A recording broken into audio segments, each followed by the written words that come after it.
Imagine this. You're in a foreign country, all excited to explore, and as you step into a taxi, the driver casually drives on the left side of the road. At first, you panic, thinking you've entered a parallel universe, or that the driver missed a memo.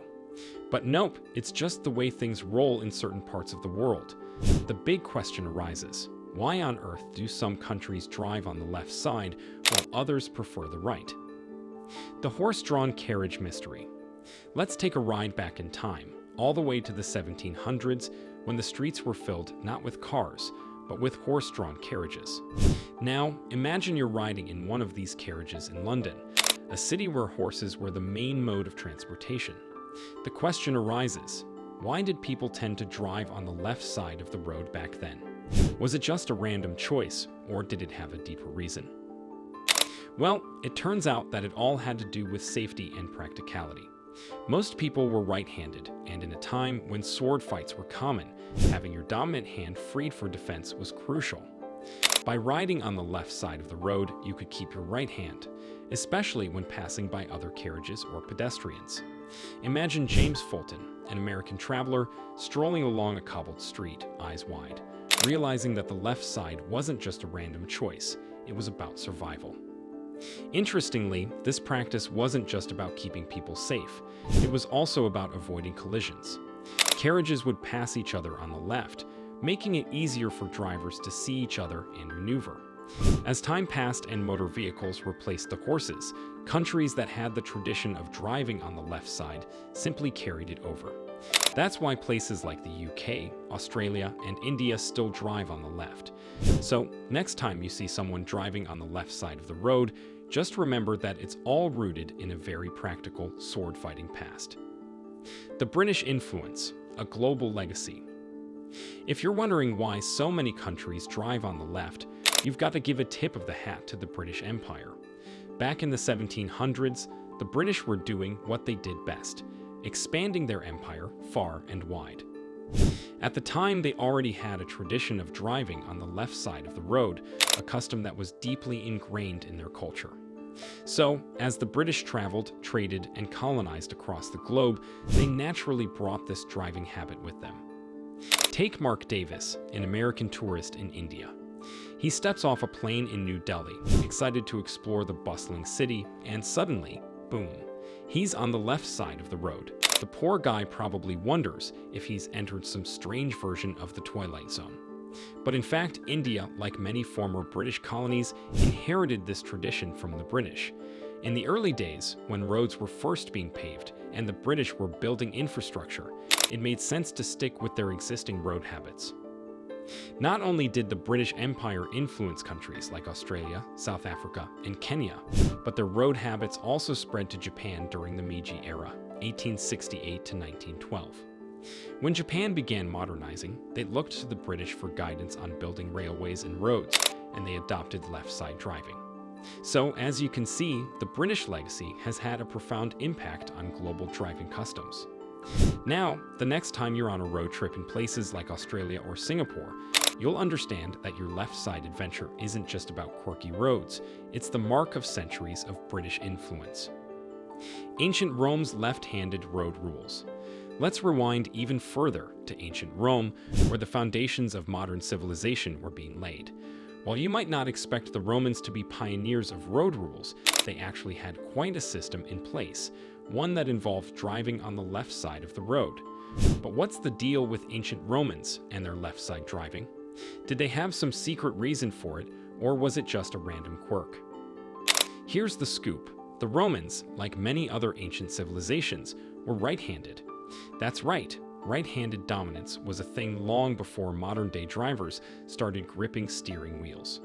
When soldiers or travelers on horseback rode along the roads of the Roman Empire, they tended to stay on the left side of the street.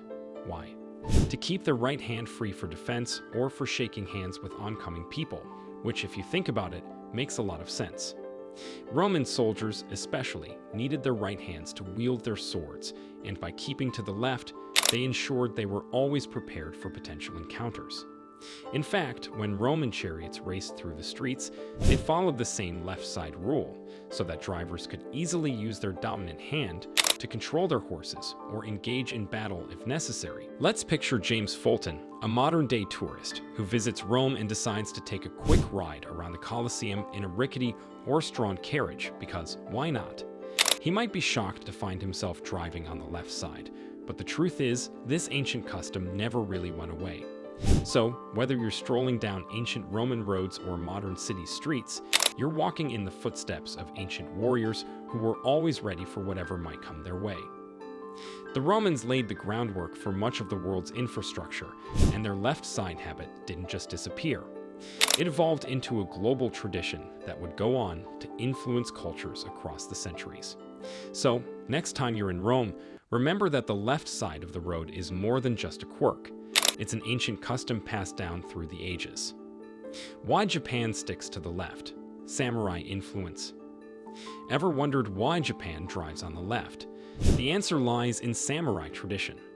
In feudal Japan, samurai carried their swords on the left side to draw them with their right hand. When traveling or riding horses, they would pass others on the left to avoid knocking swords together. This custom eventually translated to road rules, and even as motor vehicles replaced horses, the left side driving habit remained. So, the next time you're in Tokyo and find yourself on the left side of the road, remember, you're just following in the footsteps of samurai warriors. Sometimes, history's road rules were shaped by something as dramatic as war. In the late 18th century, during the Napoleonic Wars, Napoleon Bonaparte sought to standardize things across the territories he controlled. While many European countries had been driving on the left, Napoleon's army needed to move quickly and efficiently across the battlefield. His decision to drive on the right side of the road was partly a tactical one. His soldiers, who were mostly right-handed, would have an advantage in holding their weapons while passing others. As Napoleon's empire expanded, countries under his rule, such as France and much of Western Europe, began adopting right-side driving. However, the British, who never quite warmed up to Napoleon, stuck to the left. That's why, even today, places like France and Germany drive on the right, while former British colonies like India and Australia continue driving on the left. So, the next time you see a left side or right side road rule, remember, it could very well be a leftover decision from a battle between emperors. Now, how did the United States end up driving on the right side of the road when much of the world favored the left? Well, the answer isn't as straightforward as you might think. Early on, American colonists were influenced by both the British and the French, who had different road habits. Initially, there wasn't a clear standard, and many early roads were narrow, with travelers driving on whichever side felt safest. But the real turning point came with the rise of horse-drawn wagons in the US. The key to understanding the right-side driving habit lies in the massive wagons used for transporting goods. These wagons were often pulled by multiple horses, and to prevent the drivers from accidentally slapping their horses, they would sit on the left side of the wagon, making it easier to control the team with their right hand. When these wagons passed other travelers, they did so on the right side of the road for better visibility and safety. Later, as cars began to replace horses, Henry Ford and other automobile manufacturers played a big role in standardizing the right-hand drive, as it was more practical for the roads and vehicles of the time. And just like that, the US adopted the right-side driving rule, which remains to this day. So, when you're driving down a highway in the US, just remember, it's a mix of practicality, history, and some very big wagons that got you there. In the end, whether it's due to ancient customs, colonial influence, or practical reasons, driving on the left side of the road has a rich history rooted in survival, empire building, and tradition. While many countries have switched to the right, the legacy of left-side driving remains strong in parts of the world. So next time you find yourself on the left side, remember you're following in centuries of quirky road history.